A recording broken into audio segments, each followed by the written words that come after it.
আসসালামু আলাইকুম, hello everyone, সকলকে স্বাগত জানাচ্ছি দি এক্সক্লেমেটরি সায়েন্সের প্রথম পর্বে, যেখানে আমরা আজকে আলাপ আলোচনা করব একটি ট্রু স্টোরি বেসড পডকাস্ট, যেখানে আমরা আমাদের প্রথম ঘটনাটি শেয়ার করে আমাদের দি এক্সক্লেমেটরি সায়েন্সের জার্নিটি শুরু করতে যাচ্ছি। দি এক্সক্লেমেটরি সায়েন্সে আমরা বিভিন্ন রকমের ফিকশনাল, নন ফিকশনাল, ট্রু স্টোরি বেসড এবং বিভিন্ন রিসার্চ বেসড ঘটনা আমরা আলাপ আলোচনা করব। সো প্রথম ঘটনাটি আমাদের ট্রু স্টোরি বেসড। তো সেই ক্ষেত্রে আমি আপনাদেরকে একটি ছোট্ট সাজেশন দিব। আপনারা যারা মুসলিম ভাই বোনেরা আছেন তারা যেন অবশ্যই আল্লাহর শরণাপন্নটা নিয়ে তারপরে এই স্টোরিগুলোকে শুনেন এবং সেগুলো নিয়ে ডিসকাস করেন।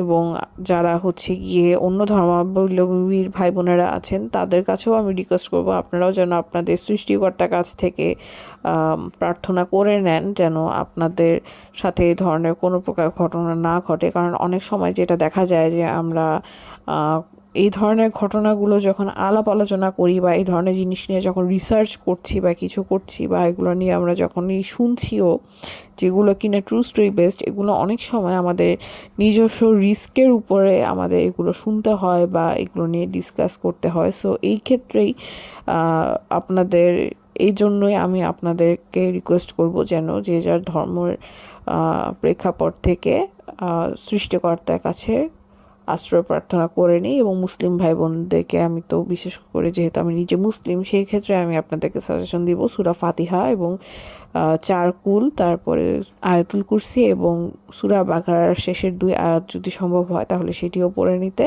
যেন আপনারা এই ঘটনাগুলো যখন শুনছেন স্পিকারে যদি শুনে থাকেন বিশেষ করে, এবং যদি সাথে কাউকে নিয়ে শুনে থাকেন, সেক্ষেত্রে আপনারা যেন অবশ্যই নিজের প্রোটেকশনটা খেয়াল রাখেন এবং যেন আমাদের আশপাশে যে খারাপ অদৃশ্য জিনিসগুলো আছে এগুলো যেন আমাদের উপরে কোনো প্রকার ইম্প্যাক্ট না ফেলতে পারে।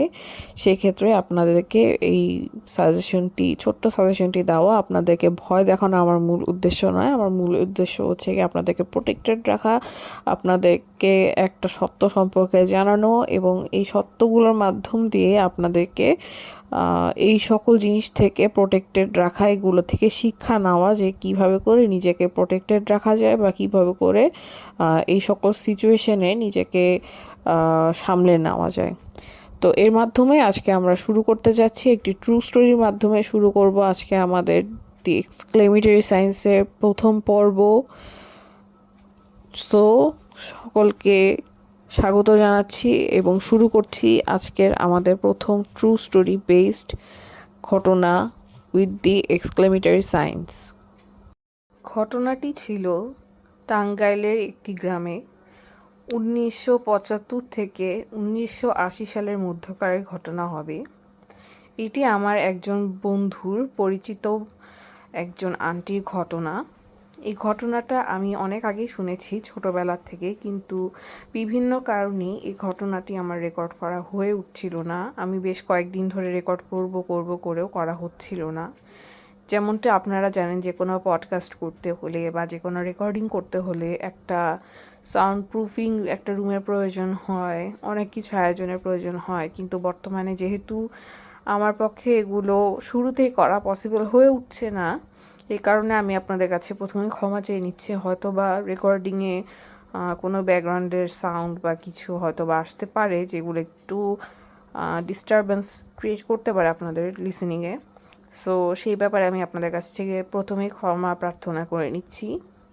এবং ঘটনাটি আমি চিন্তা করলাম যে আর দেরি না করে আমাদের চ্যানেলের পডকাস্টগুলো আসলে শুরু করে ফেলা উচিত। তো এই গ্রাম রিলেটেড ঘটনা আসলে আরও কয়েকটি আছে এবং প্রথম ঘটনাটি আমি আপনাদের সাথে আজকে শেয়ার করতে যাচ্ছি।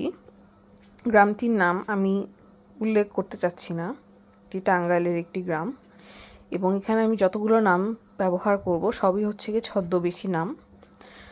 তো টাঙ্গাইলে দিতি নামের একজন থাকতেন, যার বয়স এখন 60 ঊর্ধ্ব, এবং তার একজন খালা আছেন যিনি তার থেকে 2-3 বছরের আরও বড় হবেন, যার নাম ধরে নিচ্ছি আমরা অপেক্ষা। তো দ্বিতীয়ার অপেক্ষায় দুজন হচ্ছে খালা ভাগ্নি, যারা হচ্ছে গিয়ে সকালবেলা মর্নিং ওয়াক করতে চলে যেতেন।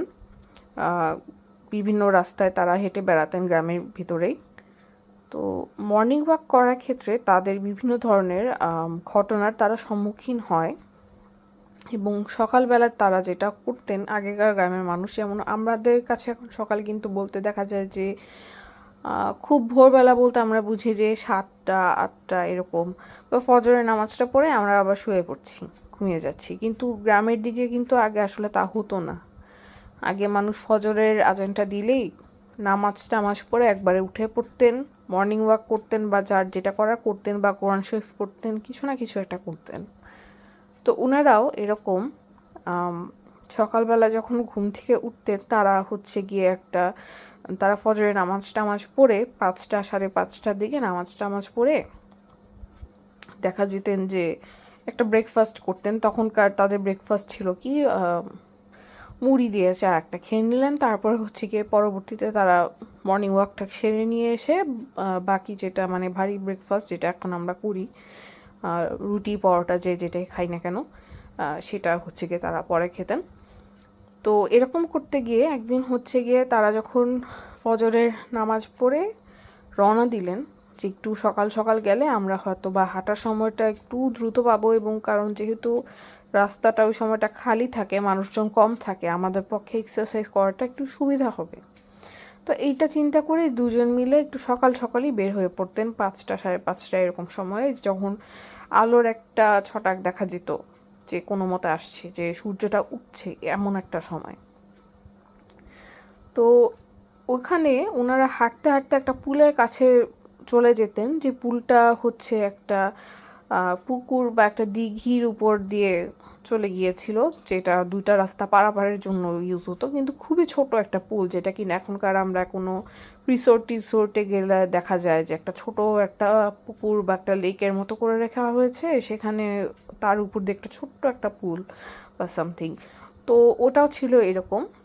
তো ওনারা যখন ওই পুলটার কাছে চলে আসতেন, ওটার উপর দিয়ে যখন হাঁটবেন, তার আগ মুহূর্তে ওনারা একদিন লক্ষ্য করলেন যে পুলটার উপরে মানে পুলটার দৈর্ঘ্য অনুযায়ী মানে 2টা পাশ মিলে বড় একটা কুকুর পুরা পুলটাকে দখল করে বসে আছে। অনেক বড় একটা কুকুর, যেটা কিনা দেখতে অনেকটা মানে নেকড়ের মতো আকার আকৃতি, মানে নেকড়ের মতো দেখতে বড় সাইজে, কিন্তু আসলে সেটা একটা কুকুর, নেকড়েও না। তো এটা দেখে ওনারা একটু ভয় পেলেন যে এটাকে পার করে যাওয়াটা তো সম্ভব নয়, এভাবে যদি যায় কুকুরটা হয়তো বা আমাদেরকে আক্রমণ করতে পারে। তো এটা চিন্তা করে ওনারা ওখান থেকে সরে আসেন, ওনারা আর সামনে না গিয়ে পিছনে ফিরে আবার বাকি রাস্তাটুকু হেঁটে চলে আসেন। তো এই গেল প্রথম দিনের ঘটনা। দ্বিতীয় দিন যখন তারা হচ্ছে গিয়ে গেলেন ওইখানে, আবার হাঁটতে হাঁটতে গিয়ে দেখলেন সেই পুলটার উপরে খুব বড় ধরনের একটা সাপ, যেটা কিনা কোনো অজগর সাপ না, খুব বড় ধরনের একটা সাপ, বিশাল সাইজের একটা সাপ। এবং সেটা কোনো অজগর সাপ না, কিছু না। এবং সেটা পার করে যাওয়ার তো কোনো প্রশ্নই ওঠে না, কারণ একটা সাপকে কিভাবে পার করে যায়, যেটা কিনা যখন তখন একটা করে ফেলতে পারে একটা মানুষকে। তো ওনারা আবারও ফেরত আসলেন ওদিন, এবং আর গেলেন না। তো তার পরের দিন ওনারা আবার গেলেন, হাঁটতে হাঁটতে সেই পুলের মধ্যেই ওনারা দেখতে পেলেন কোনো সাপ নেই, কোনো ক্ষতিকর কোনো প্রাণী নেই, কিচ্ছু নেই।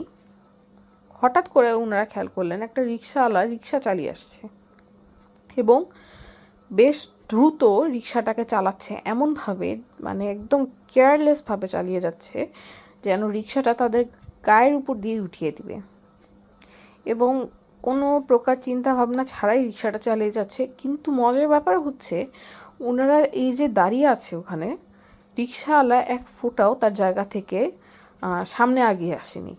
এত যে স্পিডে সে প্যাডেলগুলো দিয়ে যাচ্ছে, সে কিন্তু তার জায়গা থেকে এক ফোঁটাও আগায়নি।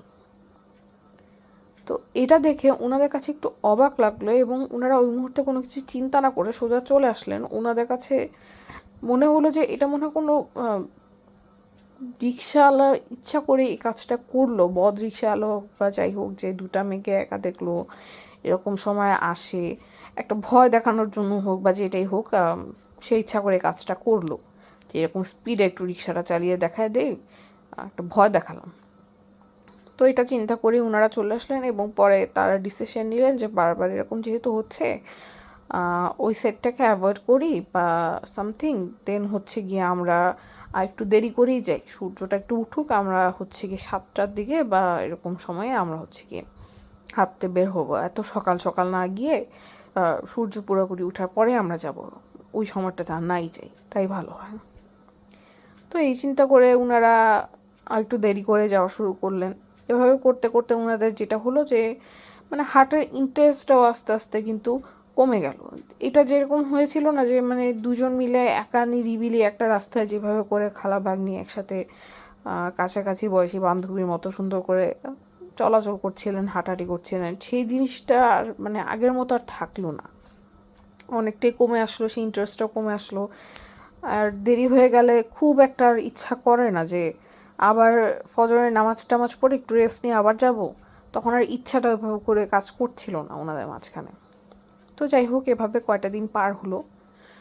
তো পার হওয়ার পরে কয়েকটা মাস পরে যেটা হলো, ওনাদের পাশের বাসার থেকে, পাশের বাসা না ঠিক কয়েকটা বাসার পর থেকে একটা আজব ধরনের ঘটনা ঘটলো। সেটা হলো কয়েকটা বাসা পরে ওই বাসার মধ্যে মানুষজন টিকে থাকতে পারছিল না এবং কন্টিনিউয়াসলি সবাই চিল্লাচিল্লি হইচই করে যাচ্ছিল। এবং তারপরে ওখানে যাওয়ার পরে জানতে পারা গেল যে ওই বাসায় নাকি কে যেন কন্টিনিউয়াসলি ইট ঢিল মেরে যাচ্ছে, বড় বড় আস্ত ইট এবং অর্ধেকটা ইট ঢিল মারছে, যা কিনা শিকের জানালা দিয়েও ঢুকে যাচ্ছে। এখন তো বর্তমানে আমাদের দেখা যাচ্ছে যে গ্রিল আছে বা ইয়া আছে যেগুলো কিনা বিভিন্ন শেপের হয়ে থাকে, সো ইট ঢুকাটা যেতেই পারে। কিন্তু আগে যে শিকের জানালাগুলো হতো সেগুলো কিন্তু অনেক চিকন চিকন জায়গা থাকতো, সো ওখান দিয়ে একটা আস্ত ইট ঢুকে যাওয়া এত ইজি ব্যাপার না যখন সেটাকে ঢিল মারা হচ্ছে। তো ওনারা কিছুতেই বুঝে উঠতে পারছিলেন না এটা কিভাবে সম্ভব, সেই ইটগুলো কিভাবে করে জানালাগুলো দিয়ে ঢুকে যাচ্ছে, এটা কিভাবে করে পসিবল হয়। তো সেখানে বেশ একটা হইচই পড়ে গেল। আগের দিন সন্ধ্যা রাত থেকেই মানে খুব হইচই এখানে, যে এরকম বারবার ডিস্টার্ব হচ্ছে, বারবার এরকম হচ্ছে, তারা ঘুমাতে পারেনি। পরের দিন সকাল পর্যন্ত ডিস্টার্ব, এবং পরের দিন সকালে এমনটাও হলো যে ওই বাসা থেকে কয়েকজন মেয়ে আসলেন, তারা হচ্ছে গিয়ে ওয়াশরুম ইউজ করতে আসলেন, ওয়াশরুমেও যেতে পারছেন না অন্য বাসায়, কারণ হচ্ছে গিয়ে সেই বাসা থেকে যেই আসছে না কেন অন্য বাসাতে সেখানেও ঢিল মারা হচ্ছে। তো আগেকার যেটা হতো গ্রামে গঞ্জে, যেটা আমরা বেশিরভাগই দেখতাম এবং আমাদেরও গ্রামে গঞ্জেও আমরা যেটা শুনি যে বাপ দাদা বা তার দাদা, মানে আমাদের পর দাদা যারা ছিলেন তাদের পুরাটা গ্রাম ছিলেন, এবং আস্তে আস্তে আমাদের যে রিলেটিভরা তাদের দিয়েই পুরা গ্রামটা হচ্ছে গিয়ে তৈরি হয়ে যেত। এভাবে করতে করতে আস্তে আস্তে দেখা যেত যে গ্রামের সকল রিলেটিভ দিয়েই পুরো একটা গ্রাম হচ্ছে গিয়ে তৈরি হয়ে যেত। ঠিক এই কারণেই গ্রামের মধ্যে দেখা গেল যে যারা হচ্ছে রিলেটিভরা ছিলেন তারা হচ্ছে একজন আরেকজনের বাসায় গিয়ে, ওই বাসায় যারা অত্যাচারিত হচ্ছিলেন তারা একজন আরেকজনের বাসায় গিয়ে ওয়াশরুম ইউজ করতে শুরু করলেন, এবং ওখানে দেখা যাচ্ছে যে ঢিলাঢিলি শুরু হয়ে গেল। তো বাকিরাও একটা টেনশনে পড়ে গেলেন যে এখন যে এরা আমাদের বাসায় এসে ইউজ করছে, এটা তো আমাদের বাসার উপরে ইম্প্যাক্ট পড়ছে, আমাদের বাসাতেও দেখা যাচ্ছে যে এরা ঢিল মারছে, বা আমাদের বাসার উপরেও একটা অদৃশ্য কোনো একটা খারাপ কিছুর একটা ছায়া বা কোনো একটা ইম্প্যাক্ট পড়ে যাচ্ছে। তো ওনারাও পরে হচ্ছে বললেন যে এভাবে তো সম্ভব না, তোমাদের পিছিয়ে পিছিয়ে এগুলো এসে পড়ছে। তো এটা খুবই একটা ভয়ঙ্কর একটা ব্যাপার হয়ে গেল ওই বাসা মানুষদের জন্য, যে অন্য কোথাও গিয়েও যে ওনারা একটু ঘুমাবেন, একটা কিছু খাবেন বা একটু একটা ওয়াশরুমই ইউজ করবেন, সেটা ওনারা পারছিল না, ওনাদের পিছে পিছেই এগুলো এসে পড়ছিল এবং ওখানেও ওনাদেরকে টর্চার করতে শুরু করলেন। জাস্ট ওনাদের বাসাটাকে যে মানে নিয়ে ফেললো, ওনাদের বাসাটাকে যে কবজা করে ফেললো তা না, সম্পূর্ণভাবে ওনাদের পিছিয়ে লেগেছিল এই এন্টিটিগুলো এবং এই অদৃশ্য সব কিছুই। তো পরে যেটা হলো, গ্রামের সবচেয়ে মুরব্বি এবং যাকে সবাই খুব মান্য করতেন, আমার ওই আন্টির নানা হয়, তো ওই নানাকে ওনারা সকলে বললেন ঘটনাটি। তো উনি কোরআন শরীফ নিয়ে গিয়ে ওখানে পড়া শুরু করলেন ওই বাসার মধ্যে। তো তখন তো দেখা যেত যে মানে ইলেকট্রিসিটি গ্রামে ওভাবে করে ছিলই না একদম। তো তখন মানুষজন দেখা যেত যে হারিকেন জ্বালিয়ে বা কুপি জ্বালিয়ে হচ্ছে গিয়ে রাতের বেলাটা বিভিন্ন ধরনের কাজ করতেন, পড়ালেখা করতেন, যার যেটা করার করতেন। তো উনি একটা হারিকেন জ্বালিয়ে বসলেন। হারিকেন হচ্ছে গিয়ে মানে যেটাকে আমরা ল্যান্ট্রেন বলে থাকি সেটা। তো হারিকেন জ্বালিয়ে যখন উনি বসে বসে কোরআন শরীফ পড়তে শুরু করলেন, উনি দেখলেন যে কোনো প্রকার ডিস্টারবেন্স আর নেই। তো তখন উনি বললেন যে কিসের কি ঢিল, তোরা যে খুব বললি যে এখানে ঢিল মারছে, এটা ঢিল মারতেছে, ওটা ঢিল মারতেছে, কোথায়? আমার সামনে তো একটাও ঢিল আসলো না। তো এটা বলতে না বলতে ওনার সামনে একটা বড় একটা ইট এসে ঢিল মেরে ওনার হারিকেনটা ভেঙে দিল। তো এটা দেখে তো উনিও একটু অ্যালার্ট হয়ে গেলেন, একটু হকচকিয়ে গেলেন। এবং বাসায় যত মানে হারিকেন ছিল, কুপি ছিল, সব কিছুই হচ্ছে গিয়ে নিভে দেওয়া হচ্ছিল ওই সময়টাতে, ভেঙে দেওয়া হচ্ছিল বাসার সব কিছুই। তারপর দিতি তার মায়ের সাথে গেলেন ওই বাসাটাতে। এগুলো শোনার পরে দিদিদের আত্মীয়ই ছিল তারা। তো যাওয়ার পরে ওনারা দাঁড়িয়ে আছেন, হঠাৎ করে দেখলেন যে ছাদের যে প্লাস্টার, ওটা একটা পাকা বাসায় ছিল। অনেক পুরাতন ঘটনা, গ্রামের ঘটনা, কিন্তু তারপর এটা একটা পাকা বাসায় ছিল। ওইখানকার বাসার যে প্লাস্টার ছাদের, সেই প্লাস্টারটা ভেঙে উনার মায়ের একদম পায়ের সামনে এসে পড়লো। জাস্ট ভয় দেখানো, প্রত্যেককে ভয় দেখানো হচ্ছিল, আহত না করে, কোনো কিছু না করে, জাস্ট ভয় দেখানো হচ্ছিল যেন ওইখানে কেউ না থাকে বা তাদেরকে কোনো কিছু না করে। অন্য কাউকে আর ঢুকতে দিচ্ছিল না। অন্যরা যে সে তদারকি করবে বা বোঝার চেষ্টা করবে যে কি হচ্ছে আসলে ঘটনাটা এবং বাকিদেরকেও সেভ করার চেষ্টা করবে, সেটা আর করতে দিচ্ছিল না। তো এটা একটা ভয়ঙ্কর একটা সিচুয়েশন হয়ে যায় ওই মোমেন্টে। এরপরে যেটা হয় যে সকলেই এগুলো নিয়ে অ্যালার্ট হতে শুরু করে দেয় এবং ওই বাসার যারা থাকে তারা যে অন্য বাসায় গিয়ে যে একটু শেল্টার নিবে বা কিছু একটা করবে, সেটা ওনারা পারছিল না। এরপর কি করা উচিত বা কি করা উচিত না, এটা ওনারা বুঝে উঠতে পারছিলেন না। এভাবে করে ওনাদের কয়েকটা দিন এভাবে যেতে শুরু করলো এবং বেশ হেক্টিক একটা সময় ওনাদের কাটছিল। জাস্ট আপনারা নিজেরা একটু চিন্তা করুন যে আপনাদের, আল্লাহ না করুক কারোর সাথে এরকম হোক, যে আপনার বাসায় এরকম কোনো একটা ঘটনা ঘটছে, আপনি অন্য কোথাও যাচ্ছেন, আপনার পাশের বাসায় যাচ্ছেন, আপনি একটা শেল্টারের জন্যই যাচ্ছেন বা যাই যাচ্ছেন না কেন, আপনার সাথে ওখানেও ওইগুলো ঘুরতে থাকছে কন্টিনিউয়াসলি। আপনি ঘুমাতে পারছেন না, খেতে পারছেন না, আপনি একটা ওয়াশরুম পর্যন্ত ইউজ করতে পারছেন না। কতটা ভয়ঙ্কর একটা সিচুয়েশন একটা মানুষের জীবনে, কতটা ট্রমাটাইজিং এবং কতটা লোমহর্ষক একটা ঘটনা এগুলো, যে সারাক্ষণই এরকম কোথার থেকে অজানাভাবে এক একটা ঢিল এসে পড়ছে এবং যেগুলো ওখান থেকে আসার কথাই না, সেগুলো এসে পড়ছে। সারাক্ষণ লাইফের একটা রিস্ক, সারাক্ষণ একটা টেনশন। সো বন্ধুরা, আমাদের ঘটনাটি আজকে আমরা এখানে স্থগিত করছি। বাকি ঘটনাটি আমরা আমাদের নেক্সট এপিসোডে আমরা হচ্ছে এটার দ্বিতীয় পার্টটি নিয়ে আমরা ডিসকাশন করব। সেখানে আমরা আমাদের বাকি ঘটনাটুকু বলবো, কেন হলো, কি হলো এবং কিভাবে হলো, এই ঢিলগুলো আসলে কারা মারছিল এবং কেন করছিল এটার পিছনের মূল ঘটনাগুলো কি, আসলে কি কোনো এন্টিটি ছিল কি না, অদৃশ্য কোনো এন্টিটি ছিল কিনা, বা এন্টিটিগুলোর পিছে, এগুলো করার পিছে তাদের মূল উদ্দেশ্যটা কি ছিল, সেগুলো আমরা আমাদের নেক্সট এপিসোডে আলাপ করব। সো আশা করি আমাদের আজকে এপিসোডটা আপনাদের ভালো লেগেছে, আপনাদের ইন্টারেস্টটাকে আমরা জাগ্রত করতে পেরেছি এবং আশা করছি আপনারা নেক্সট এপিসোডটাও শোনার জন্য যথেষ্ট আগ্রহের সাথে অপেক্ষা করবেন এবং নেক্সট এপিসোডটা আপনারা শুনবেন এবং আমরা খুব দ্রুতই নেক্সট এপিসোডটাকে রিলিজ করার চেষ্টা করব এবং আপনাদেরকে জানিয়ে দিব। এই কারণে আমাদের চ্যানেলটিকে আপনাদের সাবস্ক্রাইব করে ফেলতে হবে, যেন নেক্সট এপিসোডটা আসার সাথে সাথে, পার্ট 2টা আসার সাথে সাথে আপনারা একটা নোটিফিকেশন পেয়ে যান।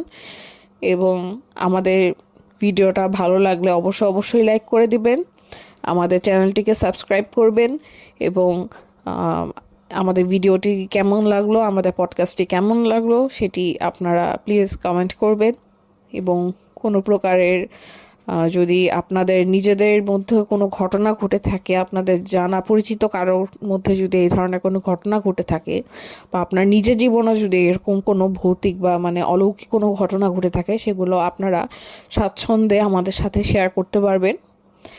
আপনারা যেখানে শেয়ার করবেন সেই লিঙ্কটা আমাদের ডেসক্রিপশনে লিঙ্কটা অ্যাড করে দেওয়া হয়েছে। ইমেইলের ঠিকানাটাতে আপনারা ইমেইল করে দিবেন, আপনারা লিখে ঘটনা বলতে পারবেন, বা একটা সুন্দর ভয়েস রেকর্ডিংয়ের মাধ্যমে সম্পূর্ণ ঘটনাটি আমাদেরকে জানিয়ে দিতে পারবেন। তবে অবশ্যই এটি খেয়াল রাখবেন যে আপনাদের ঘটনাটা কি আপনারা অ্যানোনিমাসলি জানাতে চাচ্ছেন, নাকি সেটা আপনারা নামগুলো প্রকাশ করতে চাচ্ছেন, তা অবশ্যই আমাদেরকে ইমেইলে মেনশন করে দিবেন। এবং ছদ্মনাম যদি আপনারা ভয়েস রেকর্ডে মেনশন করে থাকেন তাহলে সেটিও আমাদেরকে জানিয়ে দিবেন। আপনারা আপনাদের রিয়েল নাম দিয়ে আমাদেরকে জানিয়ে দিতে পারেন, আমরা ছদ্মনাম ব্যবহার করে সেক্ষেত্রে আপনাদের স্টোরিগুলো শেয়ার করব। তবে এই ক্ষেত্রে খুব সাবধানতা অবলম্বন করতে হবে। স্টোরিটি যদি অন্য কারো হয়ে থাকে আপনাদের পরিচিতও, তাহলে আপনারা অবশ্যই তার পারমিশন নিয়ে তারপরে আমাদের কাছে স্টোরিটি শেয়ার করবেন। কারণ একবার যদি আমরা স্টোরি শেয়ার করে ফেলি, তারপরে সেটা কিন্তু আমাদের পক্ষে রিমুভ করা পসিবল হবে না। যদি অন্য কেউ এসে যদি বলে থাকে, ক্লেম করে থাকে যে এটা আমার স্টোরি, এটা আসলে অন্য কেউ শেয়ার করে ফেলেছে বা আমার পরিচিত কেউ শেয়ার করেছে, সো এই জিনিসটা আপনারা অবশ্যই খেয়াল করবেন। এবং এই ধরনের জিনিস নিয়ে ঠাট্টা মশকরা করা বা এই ধরনের জিনিস নিয়ে মজা করাটা আসলে ঠিক না, কারণ এগুলো বেশ সেন্সিটিভ ইস্যু এবং এগুলো ট্রু স্টোরি যেহেতু, সো এগুলো ক্ষেত্রে আমাদের খুব সাবধানতা অবলম্বন করা উচিত। একটু এদিক থেকে ওদিক হলেই কিন্তু আমরা যে কোনো প্রকার সমস্যার সম্মুখীন হতে পারি। আমি নিজেই বেশ কয়েকটা প্রমাণ পেয়েছি নিজের জীবনে। এ ধরনের আলাপ আলোচনা বলেন যাই বলেন, এগুলোতে বেশ সমস্যার সম্মুখীন হতে হয় আমরা যারা এই ধরনের কাজগুলো করে থাকি। সো আমাদের খুব সাবধানতা অবলম্বন করে এই কাজগুলো করতে হয়। সো আপনাদেরকেও আমি এই জিনিসটার দিকে খেয়াল রাখতে বলবো যে আপনারা যখন এগুলো শেয়ার করছেন সেটা যেন অথেন্টিক হয় স্টোরিটা, সেটা অবশ্যই খেয়াল রাখবেন। এবং অন্য কারো স্টোরি শেয়ার করার আগে তার পারমিশনটা অবশ্যই নিয়ে নেবেন। এবং আপনারা অবশ্যই স্টোরি শেয়ার করতে স্বাচ্ছন্দ্য বোধ করবেন এবং আপনাদের স্টোরির মাধ্যমে আমরা উপকৃত হতে পারবো, এটাও আমরা আশা করি। কারণ এর মাধ্যমে আমরা ধার্মিক দিক দিয়ে হোক বা যে দিক দিয়ে হোক বা কোনো প্রকার সাবধানতা অবলম্বনের মাধ্যমে যদি আমরা নিজেদেরকে সেভ করতে পারি, সেটিও আমরা শিক্ষা নিতে পারবো আমাদের এই স্টোরিগুলোর মাধ্যমে। সো এই কারণে আমি আপনাদেরকে এনকারেজ করব যেন আপনারা আপনাদের এই ট্রু স্টোরিগুলো আমাদের সাথে শেয়ার করে থাকেন। এবং এই কারণেই আমি আপনাদেরকে উৎসাহিত করব যেন আপনারা আমাদের সাথে সংযুক্ত হন এবং আপনারা কোনো প্রকার হেজিটেশন ছাড়াই আমাদের সাথে এই ঘটনাগুলো শেয়ার করেন। তবে একটু সাবধানতা অবলম্বন করেই যেন এই ঘটনাগুলোকে আমাদের সাথে প্রকাশ করে থাকেন। সো আমাদের ভিডিওটি আজকে এখানেই শেষ করছি। সকলকে ধন্যবাদ। আসসালামু আলাইকুম। সকলে ভালো থাকবেন, সুস্থ থাকবেন এবং সবাই আমাদের চ্যানেলের সাথে কানেক্টেড থাকবেন। Stay tuned with the exclamatory science.